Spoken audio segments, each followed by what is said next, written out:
Almost 20 years after 9/11, a Pittsburgh fire chief remembers his first-hand experience at Ground Zero. I'm Bronte Sorotsky with the importance of remembering this day.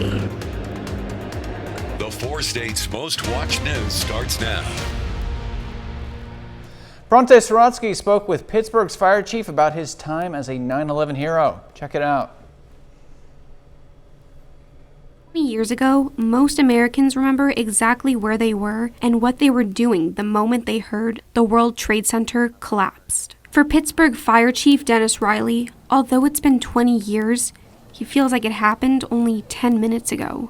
Riley was a battalion chief in New Jersey, as well as a member of the State Urban Search and Rescue Task Force. That morning we got alerted and actually deployed to New York City, and we operated at Ground Zero for either 10 or 12 days, I forget. So I spent a lot of time at Ground Zero. Even 20 years later, the importance of remembering 9/11 remains. Although with time, it's harder for younger generations to remember what happened that day. We have people working in this agency that are riding our fire engines, making runs every day, that weren't even in kindergarten when 9/11 occurred. They don't have a clear memory of that day. Which is why Chief Riley emphasizes the importance of commemorating this day and educating those too young to remember. And sooner or later, I'm not going to be here. Sooner or later, I'm going to retire.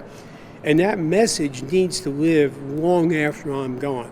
And the only way we can ensure that to happen is to make sure we have the yearly memorials. We have the commemorative events. We talk about this. We keep it in sight in their vision, because 20 years is a long time. I get that. We just have to make sure that we just don't let it fall off of the radar. And the aftermath still haunts first responders every day, which is why Riley stresses the importance of really remembering. Never forget is just nothing more than a fancy slogan on a t-shirt, unless you're willing to do something, constructive, unless you're willing to do something substantial. In Pittsburgh, Bronte Sorotsky, KUAM News. Tomorrow, the city of Pittsburgh will conduct a service to recognize the anniversary of 9/11. It will be at Fire Station Number 1 and will begin at 8:40 a.m. Earlier today, McDonald County High School hosted a ceremony recognizing the anniversary of 9/11 and U.S. troops. It featured a presentation of colors by the McDonald County High School ROTC, a play by the drama class, and a performance of the national anthem by the school choir. It's kind of our response as a nation that really mattered. What spoke to me was the solidarity, the unity that we showed afterwards. It's just when there's so much division right now, so much. It's just that we can come together. Today's ceremony also included a video presentation by former President George W. Bush. People all over the nation felt a personal connection to 9/11, and that includes people right here at KOAM News. 20 years ago, our evening co-anchor was Megan Rodney, who grew up in the New York, New Jersey area. On 9/11, her father was teaching at a high school just blocks from Ground Zero. Megan came to work that day unable to reach her father and not knowing whether he was okay. Megan, who is now Megan Noah, currently lives in that area again, and she shared her thoughts today with KOAM News. Again, I remember sitting in the studio with you, anchoring the news, watching my hometown and the destruction and devastation, and just being the unbelievable images that were being shared, and knowing I couldn't get in touch with my dad, didn't know if he was okay, didn't know if he was safe. And I remember the whole team at KOAM just supporting me that day, and being my friends, my family there in Missouri. And when we got the call that he was okay, I just remember crying. Megan's father directed his students to safety. Although he survived that day, his death 6 years later was linked to exposure to dust from 9/11. All right, let's talk weather, and let's talk to meteorologist Nick Kelly. Nick. We had a pretty quiet day, Mike. A nice way to start the weekend. Not better than the thunderstorms we had to deal with last Friday evening, which caused a mess for some of the football games. But 65 today, high of 93. Absolutely nothing in the rain bucket and nothing on the radar network. Pretty good indication of how the rest of the weekend is going to unfold. We haven't had quite frankly, anything to track all day long. We'll continue with mostly clear skies throughout the night, and that is finally allowing temperatures to drop off. Most of us now are in the upper 70s as the rest of the football games have come to a close.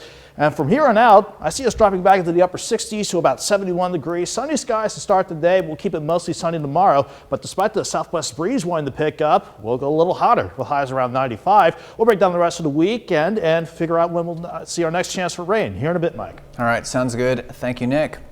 Police in Parsons, Kansas respond to a report of a youth crisis center employee abusing a child while on the job. Witnesses told police that the employee, 36-year-old Michael Robert Olson of Parsons, grabbed a juvenile and forced him into a center kitchen and battered him multiple times. The victim was also allegedly dragged by his hair, thrown onto the ground, and thrown into a refrigerator by Olson. Olson was arrested at his home, and police are seeking charges for 3 counts of aggravated kidnapping, 3 counts of child endangerment, 3 counts of child abuse, 2 counts of aggravated battery, and 1 count of battery. Today's ribbon-cutting ceremony marked the completion of a trail connecting Missouri Southern with the movie theater and shopping areas at the North Park Mall in Joplin. The approximately 1 mile out and back trail includes a pedestrian bridge over Turkey Creek, making it possible for students who don't drive easily to access food, shopping, and entertainment right across the water. Because it's going to benefit our students, it's going to benefit the citizens of Joplin. Now that our students, they can, without the use of a vehicle, they can walk or bike from our campus across the creek to go to restaurants, to the mall, to the movies, and it's a much safer area to walk. The city of Joplin oversaw the trail and bridge construction, with MSSU providing and installing lighting along the trail. Tomorrow, historic Murfreesburg Preservation Incorporated will celebrate the Joplin neighborhood's 150th anniversary. The neighborhood was originally a town that would later be incorporated by the city of Joplin. The celebration will include an Irish band and a German band to celebrate the founder's ancestry. The party will also feature beer and wine tastings and food trucks. Well, we hope that people gain an appreciation of all historic preservation. You know, when these houses are gone, and we do lose them sometimes to electrical fires, when they're gone, and there's, you know, there goes your history. Tomorrow's event will also include a ceremony honoring the victims of 9/11. It is now time for us to honor one of our many four-state heroes, and tonight we recognize Raymond Cattaneo of Mulberry, Kansas. Raymond served as a corporal in the U.S. Army, and he fought in the Battle of Pork Chop Hill, earning himself a Korean Service Medal. Thank you, sir, for your courage and your service. For more information on any of our four-state heroes, or to nominate your own, just log on to KOAMnewsnow.com. We'll be right back with meteorologist Nick Kelly and another look at your weather. Plus, we are taking a trip to Grand Isle, Louisiana, and learning more about the destruction and devastation that Hurricane Ida caused on the Gulf Coast barrier island. That is coming up right after weather. A shield.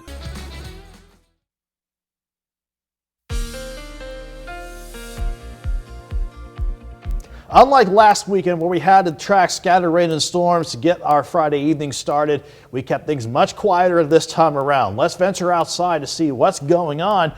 In fact, not a whole lot of it. Even though there was no active weather, it was just open blue skies from start to finish. Not just over Indigo Sky Casino and Resort outside of Seneca, Missouri, but all across the area. While it was nice to see that, definitely looked nice to be outside with the dry air in place, we definitely saw temperatures respond to that after we saw highs in the upper 80s yesterday. We dropped back into the mid 60s this morning. At the most, we saw Joplin Regional hit a high of 93 degrees this afternoon.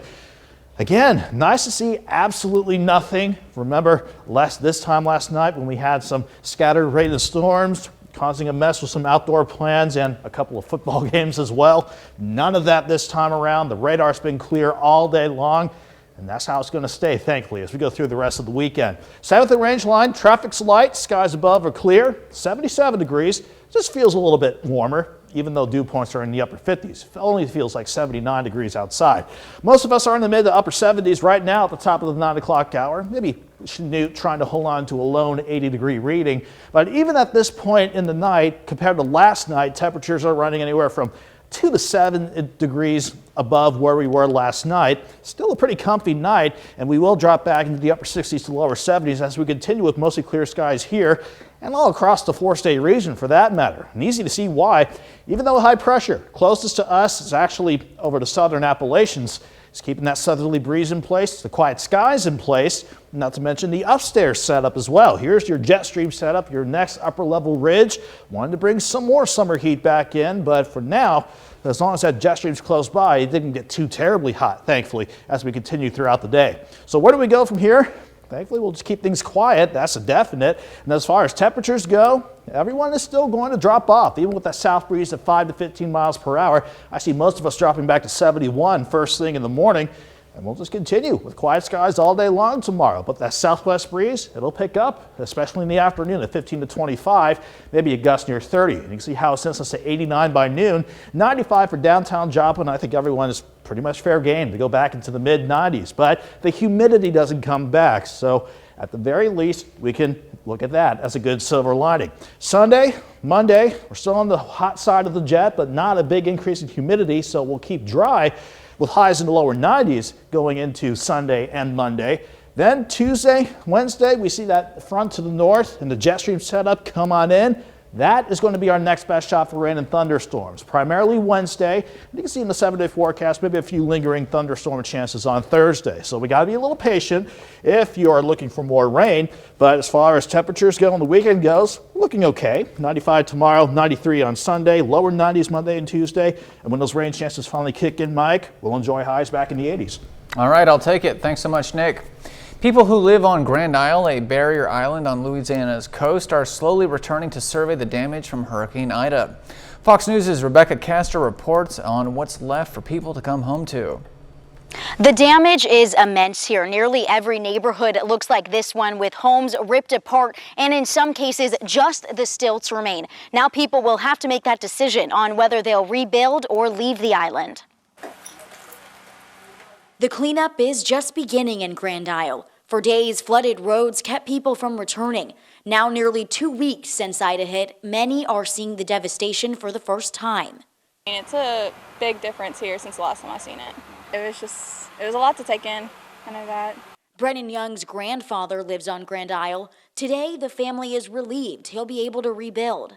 That's one thing we were really worried about was just not even having the camp here anymore. So we're grateful for just even having what we have. It's my favorite place in the world. Grand Isle is home to just about 1,400 people. After Katrina, census data reveals nearly 100 decided to leave. I think it'll be more. I really do. People just don't have the money down right now. You know, they don't have the money to pay for stuff like this.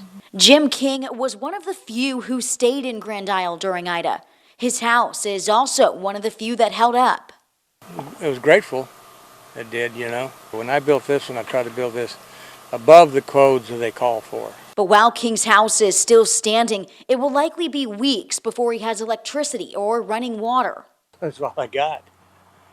There's other people out here the same way. The National Guard is here helping to clear the roads so the power trucks can get through. The power company says electricity should be restored by the end of the month, but locals say they've been told it could take longer. In Grand Isle, Louisiana, Rebecca Castor, Fox News. When we return, plenty of people are happy and plenty of people are unhappy about the Biden administration's aggressive new vaccine push. President Biden's new COVID vaccine mandates could wind up in court. I'm Caroline Shively. I'll have details coming up. Look.com. President Biden says his aggressive push to vaccinate more Americans is aimed at keeping kids in school and protecting the economic recovery from any more pandemic hits. But the mandate is running into resistance. Fox News' Caroline Shively reports from Washington. We're playing for real here. This isn't a game. During a tour of a D.C. middle school on Friday, President Biden defended his plan for federal vaccine requirements to fight the coronavirus and called out GOP lawmakers who are pledging to battle him in court. Have at it. I am so disappointed that particularly some Republican governors have been so cavalier with the health of these kids, so cavalier with the health of their communities.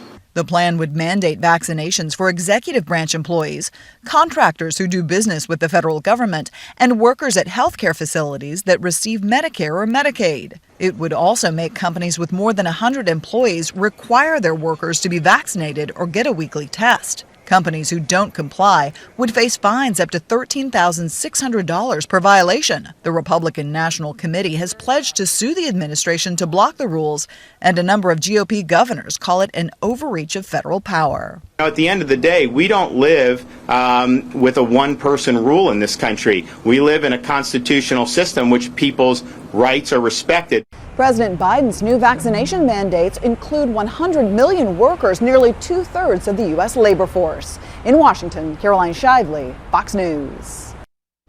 The fraud trial of Theranos founder Elizabeth Holmes has been put on pause. That's because a juror revealed that they may have been exposed to COVID-19. 2 other jurors have also raised questions regarding possible conflicts with the court. Holmes is accused of defrauding investors and patients. If convicted, she faces 20 years in prison. Still to come, you're going to get an up-close look at the aftermath of the Telegraph fire. Months after burning thousands of acres of land, officials say it could take years for the area to recover. Details are next.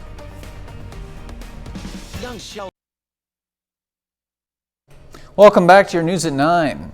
Months after burning thousands of acres of land, we are getting an up-close look at the devastation caused by the Telegraph fire. Fox News' Danielle Miller reports that officials say it could take years for the area to recover. We're here in the National Forest, right below the Madera Peak outside of the city of Globe, where right here behind us is one of the worst burn scars caused by the Telegraph fire. We spoke with the National Forest Service today, and they were telling us recovery could take years. It's going to take probably 3 to 5 years until we start to see a return to what you would call normal. You know, the vegetation communities that were here are going to take that long. And that is definitely going to depend on the type of moisture that we get during those years. The Telegraph fire started on June 4th near the town of Superior.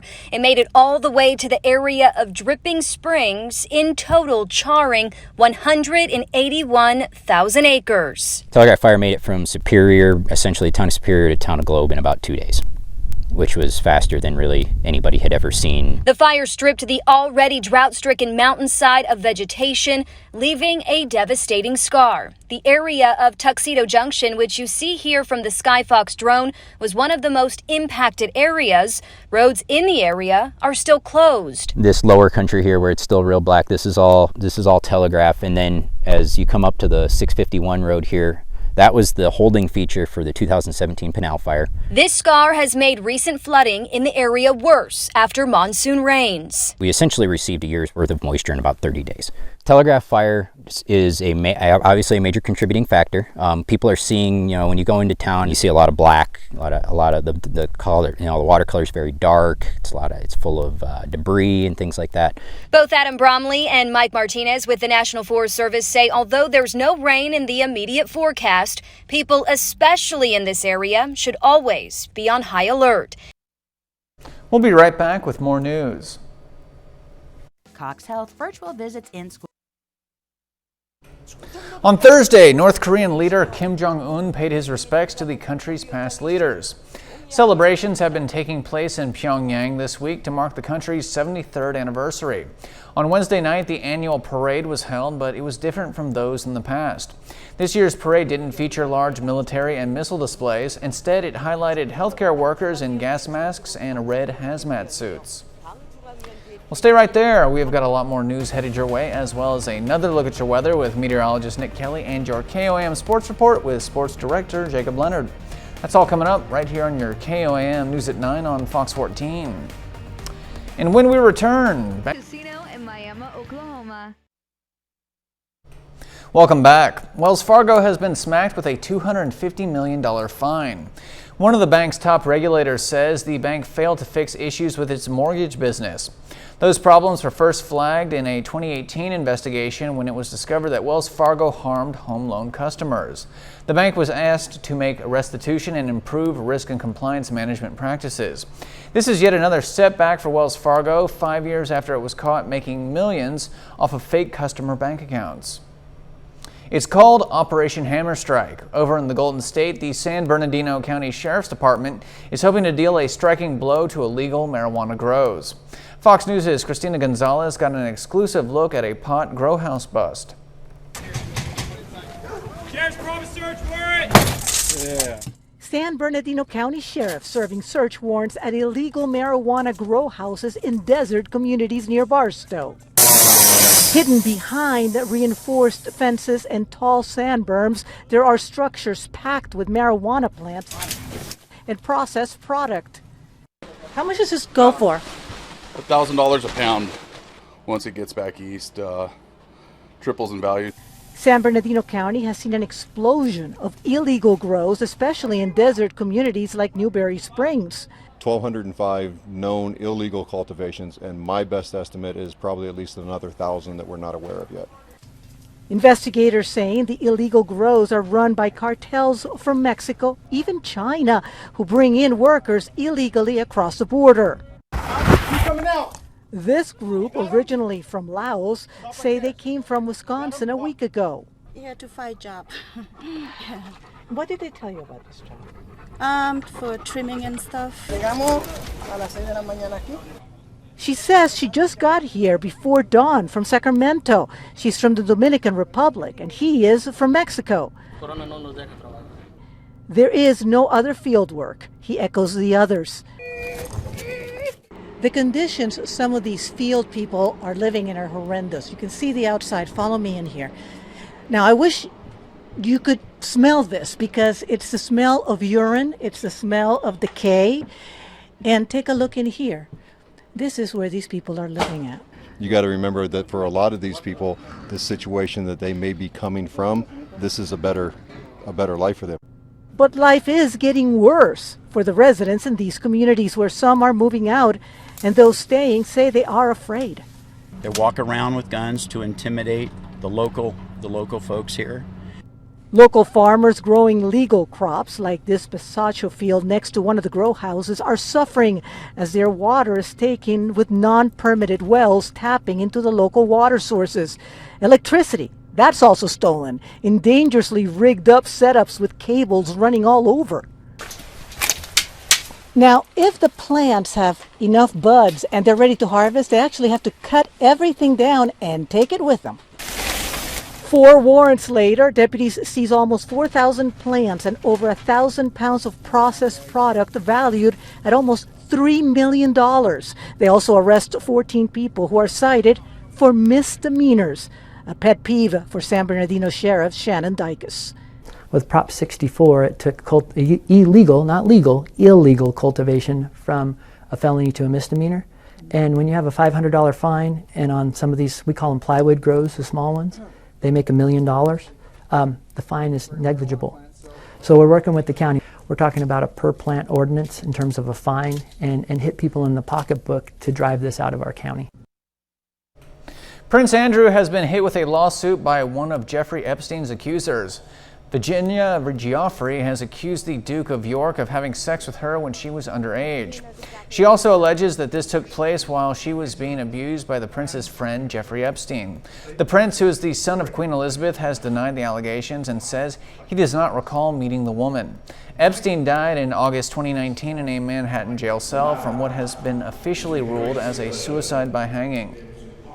We'll be right back with meteorologist Nick Kelly and another look at your weather. And later in the show, President Biden will visit all 3 sites of the horrific attacks on September 11th. I'm Brian Yennis in Shanksville, Pennsylvania, where Flight 93 crashed, and I'll have that story coming up. So what came first?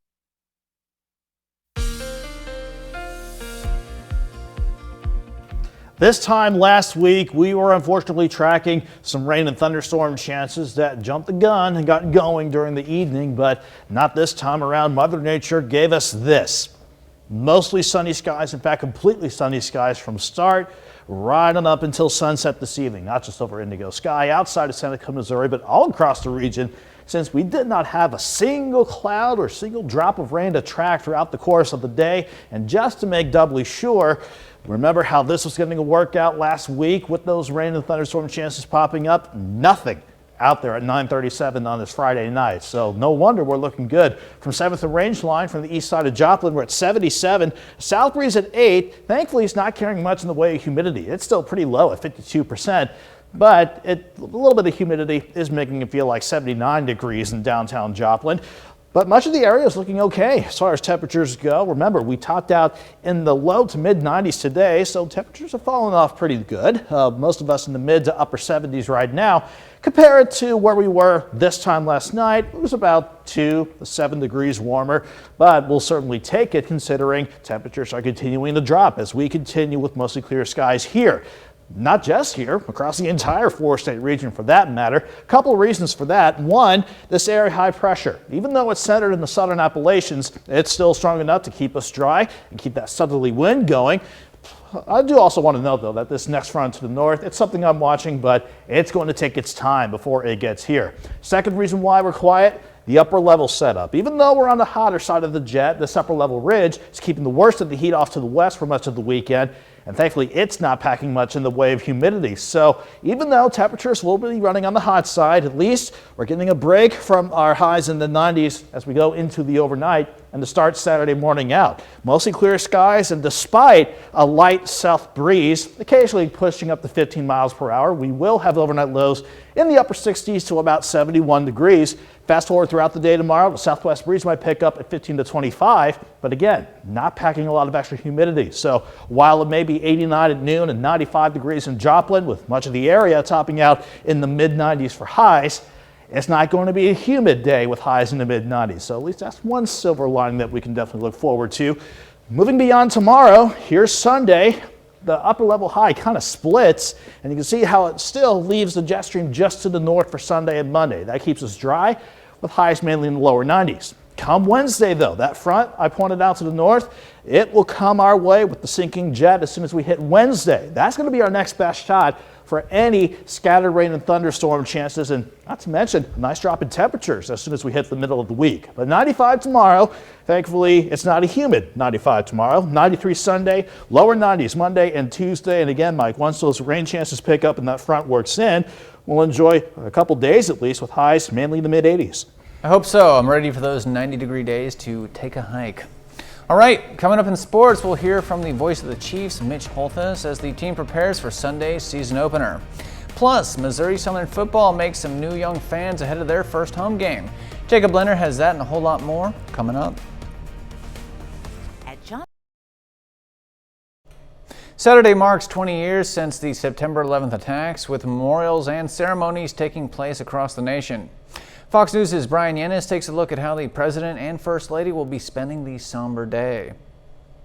Memorial services nationwide mark 20 years since the September 11th terrorist attacks. On Saturday, President Biden and First Lady Dr. Jill Biden will begin the day by leading a moment of silence at the 9/11 Memorial in New York City. The President will then attend a wreath-laying ceremony at the Pentagon and here in Shanksville, Pennsylvania, the site of the Flight 93 crash. The President felt it was important to, especially on the 20th anniversary, to remember to visit all three places, especially in those communities, and to the family members of people who lost their lives. And New York City is prepping for what they have described as a, quote, elevated threat environment ahead of 9/11 services at the World Trade Center. Mayor Bill de Blasio says there's no specific or credible threat at this time, but vowed to take no chances. Massive resources will be deployed to protect all New Yorkers and our visitors. The NYPD has shown us time and time again its amazing ability. Meanwhile, a group of New York lawmakers are pushing a bill dubbed the 9/11 Responder and Survivor Health Funding Correction Act. The measure will provide funding for first responders, survivors, and their family members affected by 9/11 related health complications. We need to make sure that people get the treatment that they need and they deserve. President George W. Bush will be the keynote speaker at tomorrow's event honoring the 40 passengers and crew who died here in Shanksville, Pennsylvania on board United Flight 93. In Shanksville, Pennsylvania, Brian Yennis, Fox News. We are not done yet here on your KOAM News at 9 on Fox 14. And when we return, you're going to meet a military mom who switched careers in order to help veterans find the perfect service dog. That story and more are next. Welcome back to your News at 9. This year, NASA is celebrating 20 years of operating science payloads and research on board the International Space Station. The Payload Operations Center at NASA's Marshall Space Flight Center in Huntsville, Alabama, houses the International Space Station Payload Operations Integration Center, the laboratory training complex, and simulation rooms used to prepare for space station expeditions. The Payload Operations Integration Center began around-the-clock operations in 2001. Since station assembly was completed in the fall of 2011, a record number of science has been achieved. Each year, hundreds of experiments are completed. A military service member who came home inspired his mother to undergo a career change. She used to work as a dog breeder, but is now training dogs for veterans and first responders. Fox News' Sophia Periconi has that story. Dogs have been a huge part of Diane Villa's life since the early 2000s when her and her sister started breeding dogs. But after her son returned from Iraq with critical injuries, her focus quickly shifted from breeding to training. I thought, I just have to take what I know about Labradors and maybe do something to help these people, because I was fortunate I got my son back, and everybody doesn't. Villa and the team at Silver State Service Dogs now volunteer their time to raising and training young puppies before matching them with veterans and first responders at absolutely no cost. We do not charge our veterans. They've paid enough. A new litter arrived in Henderson early last month. Those puppies will spend the next 2 years going through strict training to help their future companions cope with both mental health and mobility issues. Puppies are socialized, they learn some basic skills, they learn manners, and then we socialize getting out in the world. Lori Sorella, a Silver State puppy raiser, says the first year is crucial. She takes dogs to restaurants, grocery stores, even on airplanes to help them adjust to busy environments. She says training a naturally friendly dog to be focused on just one person isn't always easy. They can't react to anything. They have to be calm. They have to be calm for the person that they're with. Because they will have to calm the person that they're with. But in the long term, is definitely worth it. I think it's just the least that I can do. And this is my area of expertise, the dogs, and so that's what I can do to give back. For years, people have wondered, what the heck is Grimace? Sure, he's the famous purple McDonald's mascot, but what exactly is he? A McDonald's manager from Canada says the big purple guy is actually a giant taste bud meant to symbolize just how tasty McDonald's food is to its fans. This revelation contradicts a previous statement from the McDonald's Corporation, who told Twitter followers that the purple pal is actually a milkshake. But in a statement emailed to USA Today, Mickey D's wouldn't officially confirm what Grimace is. They said, quote, whether he is a taste bud, a milkshake, or just your favorite purple blob, the best part about Grimace is that he means different things to different people. They also tweeted, it's always what is Grimace and never how is Grimace. I demand answers, McDonald's. Stop trying to be cute. All right. Thanks so much for wrapping up your work week with us. There's no show tomorrow because of sports programming, but stop by Sunday for more KOAM News at 9 on Fox 14. Have a great night. Stay safe out there.